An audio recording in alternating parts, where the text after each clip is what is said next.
और ऐसे ही चलते रहेगा तो क्या करूँगा मैं। Hey guys, I hope you all are doing well. So आज के वीडियो में डिस्कस करेंगे the appropriate strategy and the approach towards cracking the NEET PG 25 exam. But किसी भी एग्ज़ाम प्रिपरेशन स्ट्रैटेजी को डिस्कस करने से पहले हमें अपनी लाइफ में 2 चेक बॉक्सेस रहते हैं, उनको टिक करना बहुत बहुत इंपॉर्टेंट है। The first one, we have to start believing in our self. अगर हमें खुद के ऊपर भरोसा नहीं है तो हमारी प्रिपरेशन चाहे कितनी भी स्ट्रांग हो, हम उन 3 घंटों के अंदर कुछ ना कुछ गड़बड़ करेंगे। मैं ऐसे बहुत सारे लोगों को जानता हूँ जिनकी प्रिपरेशन बहुत स्ट्रांग थी, बट जस्ट बिकॉज कि उनका कॉन्फिडेंस खुद के ऊपर धीरे धीरे करके लूज़ होते गया अपनी प्रिपरेशन के दौरान, वो एक अच्छी एग्ज़ाम नहीं दे पाए। तो इतनी अच्छी प्रिपरेशन होने के बावजूद, इतने रिवीजन साइकिल्स करने के बावजूद, अगर तुम्हें अपना डिज़ायर्ड रैंक, डिज़ायर्ड गोल नहीं हासिल हो पा रहा है तो उसका मतलब नहीं बनेगा। तो एट दी एंड हमें खुद पे अगर कॉन्फिडेंस है तो अगर हमारी प्रिपरेशन थोड़ी मोड़ी अप्स एंड डाउन से भी गुजरी हो ना, तभी भी हम पुल ऑफ कर सकते हैं अपनी सक्सेस को। And the second check box कि इट डजेंट मैटर कि तुम्हारा IQ लेवल कितना हाई है, तुम कितने ब्रिलियंट हो, तुम कितने टैलेंटेड हो। अगर तुम कंसिस्टेंट नहीं हो तो ये सारी चीज़ें कभी भी तुम्हारे काम में नहीं आएगी, कभी भी तुम्हें सक्सेस की तरफ लेके नहीं जाएगी।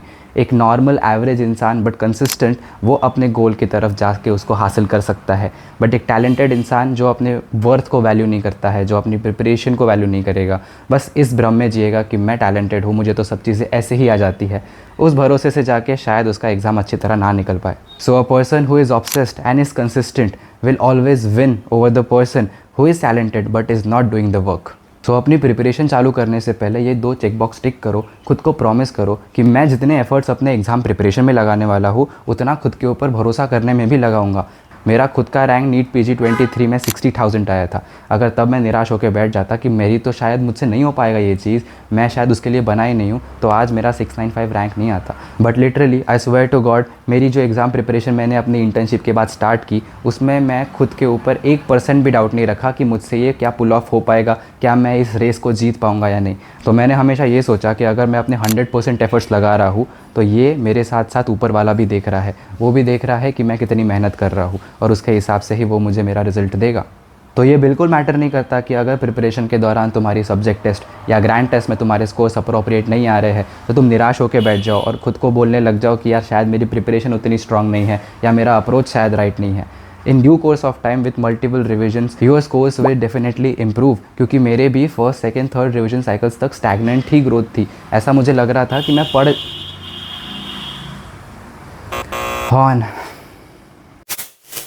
मेरे साथ भी वही हुआ। मेरी पहले की जो साइकिल्स थी उसमें मेरे स्कोर्स इतने अच्छे नहीं आ रहे थे, बट फिर भी मैंने इतना सोचा कि यार with due course of time जब मैं मल्टीपल रिविजन्स कर लूँगा तब मेरे स्कोर्स डेफिनेटली इंप्रूव होंगे, क्योंकि वो रिकॉल एरर थे ज़्यादा, मुझे याद नहीं आ रही थी चीज़ें।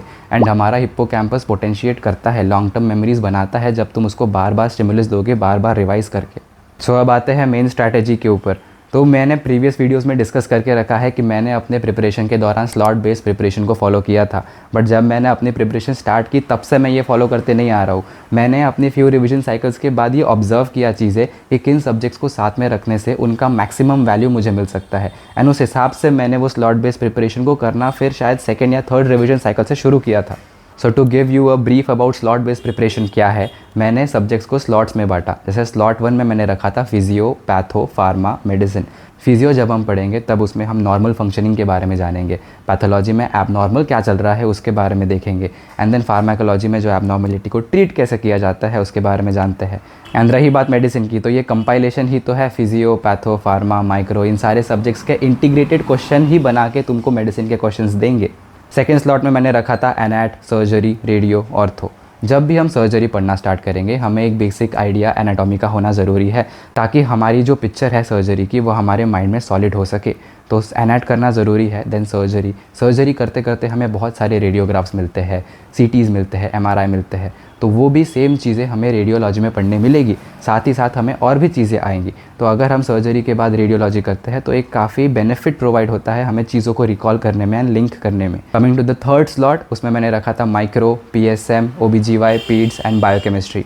माइक्रो में बहुत सारी डिसीजेस, उसके पॉजिटिव फैक्टर्स के बारे में पढ़ते हैं। PSM में भी सेक्शंस है एनवायरनमेंट का, पॉजिटिव फैक्टर्स का, होस्ट का। तो ये सारी चीज़ें साथ साथ आती है, कोरिलेट करने में आसानी ज़रूर होती है।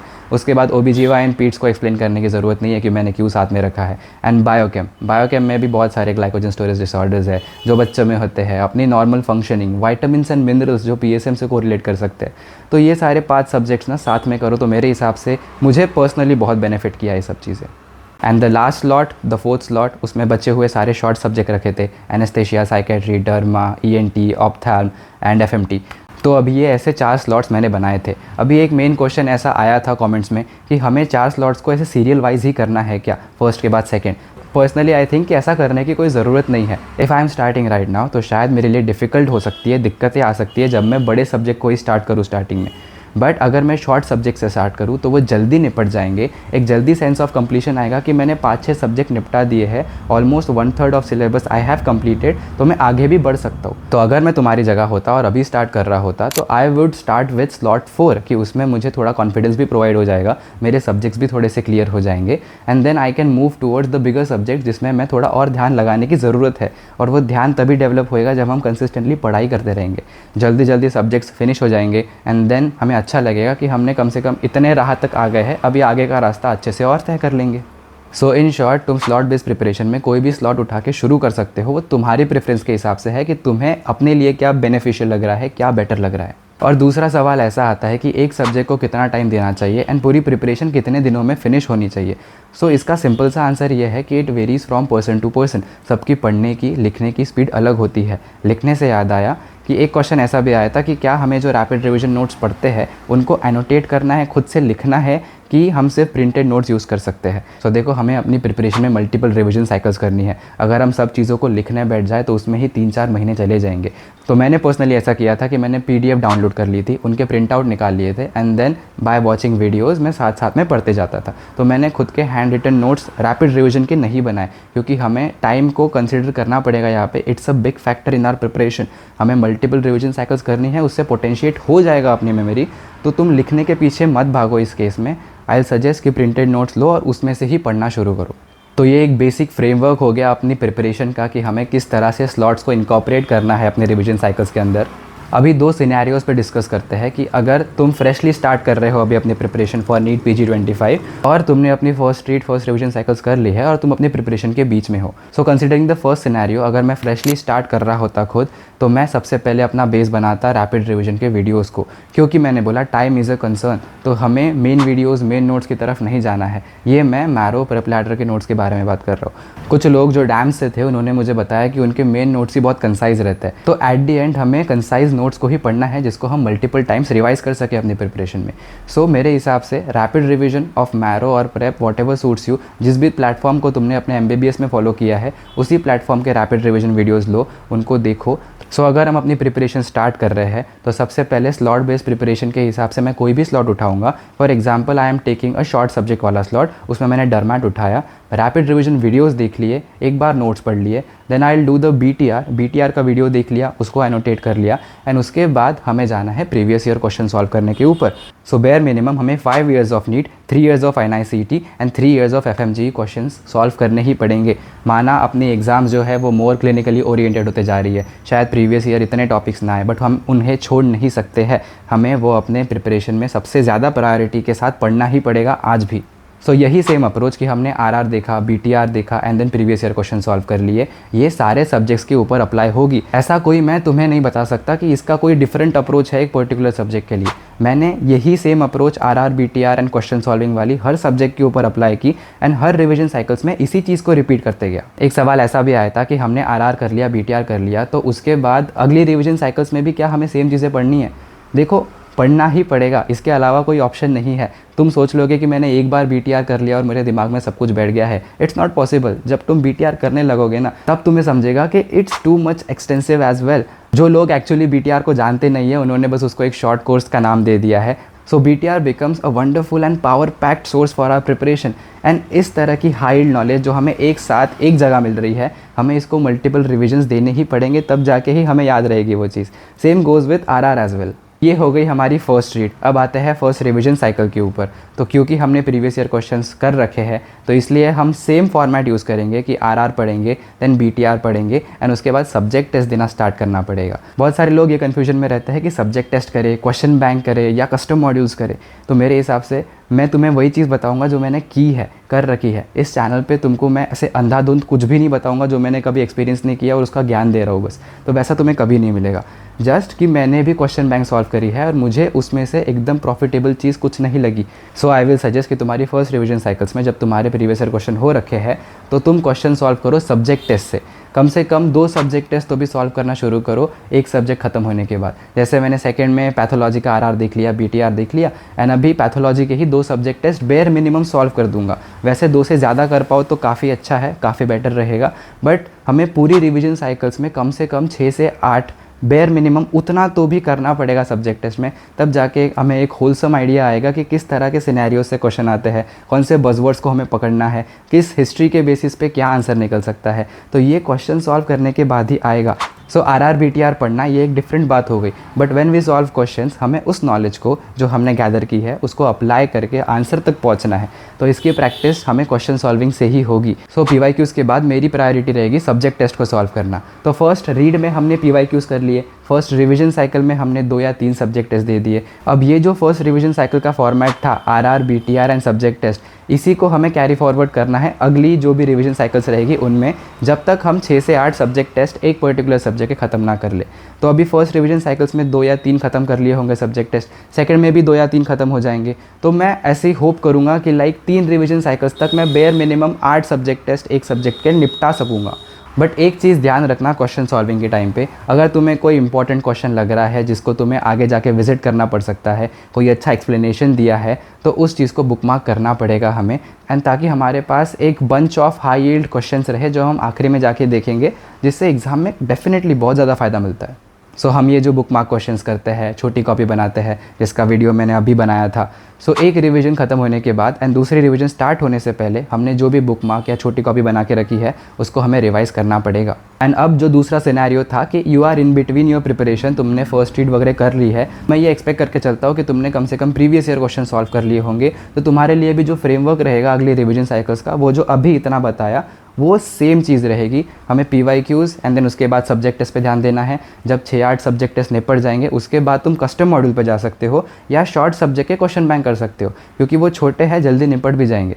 सो अगर तुम ये स्ट्रैटेजी अपने हर रिवीजन साइकिल में अप्लाई करोगे तो डेफिनेटली तुम्हारा रिजल्ट जो है, आज अगर तुम्हारे अच्छे मार्क्स नहीं भी आए होंगे, प्रीवियस एग्जाम में कुछ ब्लंडर हो गया होगा, बट अगले एग्जाम में डेफिनेटली इस स्ट्रैटेजी ने मुझे पर्सनली बहुत हेल्प किया है एंड ये मैं बिलीव करता हूँ कि बहुत सारे लोगों को भी हेल्प करेगा, क्योंकि हर कोई टॉपर नहीं होता है एंड हर किसी ने मेन नोट्स पूरे एमबीबीएस में रिवाइज़ नहीं किए होता है। तो हमारे लिए एग्ज़ाम निकालना ज़रूरी है। एग्ज़ाम में अगर इतना पूछ रहे हैं तो हम इतना पढ़ सकते हैं, बट मेन नोट्स पढ़ने के चक्कर में हम इतना नहीं जाएंगे उसके अंदर कि हमारा पूरा ध्यान ही उसके अंदर कन्फ्यूजन में चला जाए कि एक्चुअली क्वेश्चन क्या था, क्या सॉल्व करना था। क्योंकि जब हमारे पास नॉलेज बहुत बढ़ जाती है ना, तो कन्फ्यूजन भी उसी तरह बढ़ जाता है। सो अगर एग्ज़ाम में इतना पूछ रहे हो, तुम एक्सटेंड कर सकते हो इतनी नॉलेज रखने की, बट हमें एग्ज़ाम निकालनी है। एक अच्छा डॉक्टर बनोगे ना जब तुम पीजी में जाओ, वहाँ पे जो पढ़ना है पढ़ो, जितने मेन नोट्स, जितनी स्टैंडर्ड टेक्स्ट बुक पढ़नी है पढ़ लो, जितने पब्लिकेशंस, जितनी रिसर्च करनी है कर सकते हो।